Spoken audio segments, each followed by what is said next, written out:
Dragon king, कुत्ते की मौत मारा गया। आसमान में घिरे हुए काले बादल गड़गड़ा उठे।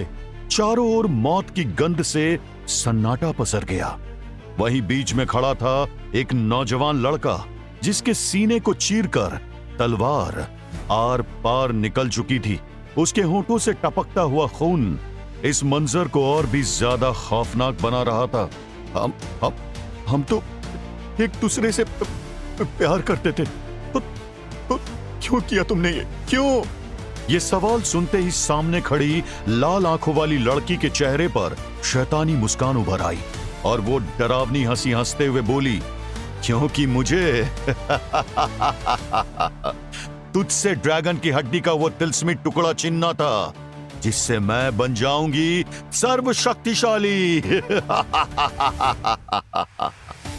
उसके शब्दों के साथ ही बिजली कड़क उठी, जमीन में कंपन होने लगी और वो लड़का धीरे धीरे काल के गाल में समाता चला गया। लेकिन उसकी आंखों में अभी भी एक आखिरी चमक बाकी थी, जिसको समेटते हुए उस लड़के ने कुछ ऐसा किया जिससे वहां खड़े सभी योद्धाओं के पैरों तले जमीन ही खिसक गई। क्या ये लड़का पागल हो गया? ये ऐसा करने की सोच भी कैसे सकता है? कोई रोके उसे। अगर उसने ड्रैगन की तिलस्मी हड्डी को नष्ट कर दिया तो सब कुछ बर्बाद हो जाएगा और इस धरती पर कोई भी जिंदा नहीं बचेगा। लोगों की घबराहट भरी आवाज उस लड़के के कानों तक भी पहुंच रही थी, जिसे सुनकर उस दर्द के मंजर में भी वो जोर जोर से हंसने लगा। तभी ड्रैगन किंग के वार से वो तिलस्मी हड्डी दो भागों में टूट गई और ड्रैगन किंग के शरीर से एक चमकती हुई जहरीली लाल रोशनी निकलने लगी, जिसने कुछ ही सेकंड में पूरे आसमान को ढक लिया। ये नजारा देखकर हर कोई डर से थर थर कांप उठा। लेकिन तभी उस लड़की की तलवार का किया हुआ वार अपना असर दिखाने लगा और ड्रैगन किंग की सारी ताकत खत्म होती चली गई। कुछ ही देर में उसके चेहरे के भाव बदलने लगे और देखते ही देखते उसके शरीर से निकलने वाली लाल रोशनी भी गायब होती चली गई। ड्रैगन किंग की आंखें बंद हो गई और वो जमीन पर गिर पड़ा। उसका शरीर अब बिल्कुल ठंडा पड़ चुका था। ये देखकर दुश्मनों की टोली खुशी से झूम उठी, लेकिन किसे पता था कि ड्रैगन किंग का ये अंत एक विनाशकारी युग की शुरुआत करने वाला था। 10,000 साल बाद एक जर्जर कमरे के पुराने बिस्तर पर इंसानी हड्डियों के ढांचे जैसा दिखने वाला अर्जुन नाम का एक लड़का बेहोश पड़ा हुआ था। पिछले 6 सालों से वो कोमा में था, जिसकी सांसें तो चल रही थी, लेकिन डॉक्टर्स अब सारी उम्मीद छोड़ चुके थे। मैम, अब अर्जुन का बचना मुश्किल है। कभी भी इसके शरीर से इसके प्राण छूट सकते हैं। हो सके तो आप इसे एक बार किसी बड़े हॉस्पिटल में दिखा लीजिए।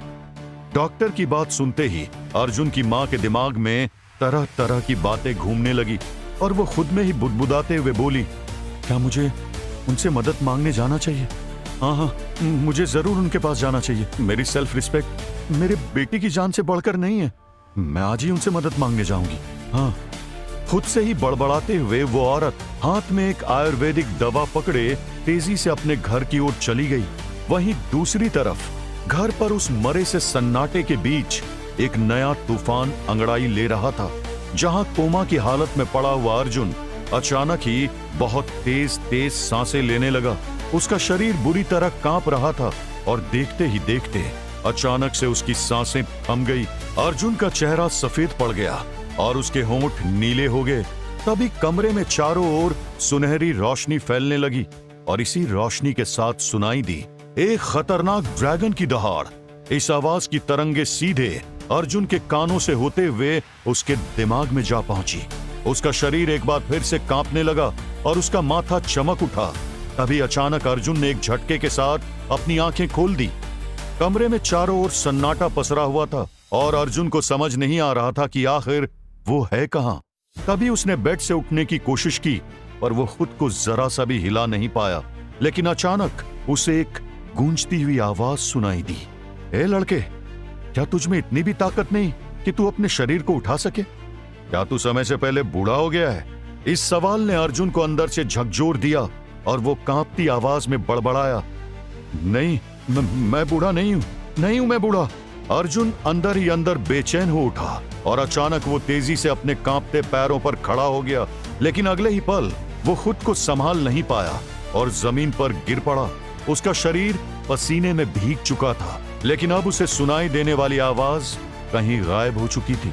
चारों ओर दोबारा से सन्नाटा हो गया और अर्जुन फिर से अपने शरीर को हिला डुला नहीं पा रहा था। कुछ ही देर बाद अर्जुन की माँ आयुर्वेदिक दवा की बोतल लिए जल्दी जल्दी दरवाजे से अंदर आई, लेकिन अर्जुन को जमीन पर गिरा देखकर उसके हाथ से दवा की बोतल छूट गई और वो दौड़ते हुए अपने बेटे के पास जा पहुंची। अर्जुन बेटा, तू यहाँ जमीन में कैसे गिरा? तू ठीक तो है ना? अर्जुन को इस हालत में देखकर उसकी माँ की सांसें फूलने लगी और दिल जोरों से धड़क उठा। वहीं जैसे ही अर्जुन ने अपनी माँ की आवाज सुनी तो वो रोते हुए बोला, मॉम, आप आ गई? कहाँ थी आप? देखो मुझे होश आ गया है। पूरे 6 साल के बाद अपने बेटे अर्जुन की आवाज सुनकर उसकी आंखों से आंसू बहने लगे। तो अर्जुन अपनी माँ को समझाते हुए बोला, मॉम, सच में मैं अब ठीक हूँ। वो तो बस इतने दिनों बाद बिस्तर से उठा, इस वजह से लड़खड़ा कर गिर गया, लेकिन आई प्रॉमिस मॉम, अब मैं जल्दी सही से चलने फिरने लगूंगा। अर्जुन की बातें सुनकर उसकी माँ ने मुस्कुराकर उसे गले से लगा लिया और फिर सहारा देकर उसे दोबारा से बिस्तर पर लिटाने लगी। तभी अर्जुन ने अपनी माँ से सवाल किया, मॉम, ये कौन सी जगह है और हम दोनों यहाँ पर क्या कर रहे हैं? दादाजी और पापा कहाँ पर हैं? और मेरी दोस्त मिशा, वो कैसी है? वो आती तो है ना मुझसे मिलने? अर्जुन के सवाल सुनकर उसकी माँ का दिल दहल उठा और वो बात को संभालने की कोशिश करते हुए बोली, अर्जुन बेटा, मैं तुझे तेरे सारे सवालों का जवाब दूंगी, लेकिन उससे पहले तुझे अपनी तबीयत सही करनी होगी। अपनी माँ का जवाब सुनकर अर्जुन थोड़ा चुप हो गया और मीशा के साथ बिताए पलों को याद करके मुस्कुराने लगा। मीशा अर्जुन की बचपन की दोस्त होने के साथ ही उसकी बेस्ट फ्रेंड भी थी। उन दोनों ने एक ही साथ कॉलेज जाना शुरू किया था और वो अक्सर अर्जुन के पीछे ही पड़ी रहती थी। उससे कहती थी कि मैं पूरी लाइफ ऐसे ही तुम्हारे साथ रहूंगी और मेरे अलावा तुमने किसी और लड़की को देखा भी तो मैं तुम्हारी जान ले लूंगी। अर्जुन यही सब सोचकर मुस्कुराए जा रहा था, लेकिन वहीं दूसरी तरफ उसकी माँ परेशान हुए जा रही थी कि वो अर्जुन को कैसे बताएगी कि उसके दादाजी की मौत के बाद उसके पिता ने उन दोनों को धक्के मारकर घर से बाहर कर दिया है। उसके पिता की फैमिली पहले ही उन दोनों से नफरत करती थी और घर से निकालने के बाद भी उन्होंने अर्जुन की माँ को कहीं भी जॉब नहीं करने दी और ना ही किसी अच्छी सोसाइटी में रहने दिया।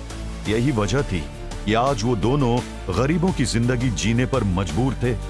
वहीं सबसे अनजान अर्जुन अगली सुबह से ही मेहनत में लग गया। वो रोज बिस्तर से उठने की जी तोड़ कोशिश करता और उसका पूरा शरीर दर्द से कांप उठता। ऐसे ही कई दिनों तक वो अपने शरीर को मजबूत बनाने के लिए मेहनत करता रहा और फिर एक दिन अपने पैरों पर चलकर उसने अपनी मॉम को सरप्राइज कर दिया। अर्जुन, तू अपने पैरों में खड़ा है। मेरा बेटा आज फिर से अपने पैरों पर खड़ा हो गया है। अर्जुन की माँ उसे सही होता देखकर बहुत खुश थी, लेकिन तभी अर्जुन ने अपनी माँ से जिद करते हुए कहा, मॉम, अब तो हम मिशा से मिलने जा सकते हैं ना? मुझे मिशा से मिलना है। मैं आपसे कितने दिन से उसके बारे में पूछ रहा हूँ, लेकिन आप हैं कि ना तो उसे मिलने बुला रही हैं और ना ही मुझे उससे मिलने जाने दे रही है। अर्जुन को जिद करता देखकर उसकी माँ उसे सब कुछ सच सच बता देना चाहती थी, लेकिन वो कुछ कह नहीं पाई और मजबूरन थक हार के वो उसे अपने साथ लेकर मिशा के घर की ओर निकल गई। लेकिन वहां पहुंचते ही अर्जुन को लगा एक जोरदार झटका, क्योंकि आज मिशा और अर्जुन के सौतेले बड़े भाई कबीर की मंगनी होने जा रही थी। ये देखकर अर्जुन का दिल बुरी तरह से टूट गया, लेकिन मिशा ने उसे इस दुख से उभरने के लिए दे डाला 50,000 रुपए का चेक और फुल एटीट्यूड में बोली, तुम्हारी फटीचर हालत देखकर लगता है ये तुम्हारी औकात से बहुत ज्यादा है, लेकिन कोई नहीं, तुम ये डिजर्व करते हो। आफ्टर ऑल मुझे बचाने के लिए तुमने 6 साल पहले अपनी जान जो खतरे में डाली थी और फिर इतने सालों तक कोमा में पड़े रहे। मिशा का ये बिहेवियर देखकर अर्जुन का गुस्सा और भी ज्यादा बढ़ गया और वो चेक फाड़कर मिशा और कबीर की इंसल्ट करते हुए गुस्से में वहां से बाहर निकल गया। लेकिन अर्जुन की पार्टी से बाहर जाते ही उसके सौतेले भाई कबीर ने कसम खा ली कि वो उसे किसी हाल में नहीं छोड़ेगा और उससे इस इंसल्ट का बदला लेकर रहेगा। वहीं दूसरी तरफ अर्जुन ने अपनी मां को टैक्सी से घर भेज दिया और खुद जल्द ही घर वापस आने की बात बोलकर वहीं सड़क पर बेसूद सा चलने लगा। उसकी आंखों के सामने मिशा के साथ बिताई बचपन से कॉलेज तक की यादें चल रही थी और आंखों से आंसू की बूंदें छलकती जा रही थी। अभी चलते हुए उसे कुछ ही देर हुई थी कि अचानक से एक पत्थर पर पैर पड़ने की वजह से वो लड़खड़ा गया और हाईवे के बीच में आ गिरा। लेकिन इससे पहले कि वो खुद को संभाल पाता, एक ब्लैक कलर की लग्जरी कार के अचानक लगे ब्रेक की वजह से टायर स्लिप होने की तेजी के साथ उसके सामने आकर रुकी। अर्जुन घबरा उठा और जैसे तैसे जमीन से उठ के खड़ा हुआ। तभी उसे कार से उतरती हुई एक बेहद खूबसूरत लड़की दिखाई दी, जिसके ठीक पीछे बहुत सारे गार्ड्स भी अपनी गाड़ियों से उतरकर खड़े हो गए। तभी वो लड़की अर्जुन की तरफ आते हुए चिल्लाई, पागल लड़के, तुझे दिखाई नहीं देता क्या? मरने के लिए तुझे मेरी गाड़ी मिली थी। लेकिन तभी अचानक से अर्जुन ने उस लड़की का हाथ पकड़कर तेजी से अपनी तरफ खींचा और उसे कसकर अपने गले से लगा लिया। ये सब इतनी जल्दी हुआ कि वो लड़की कुछ समझ ही नहीं पाई।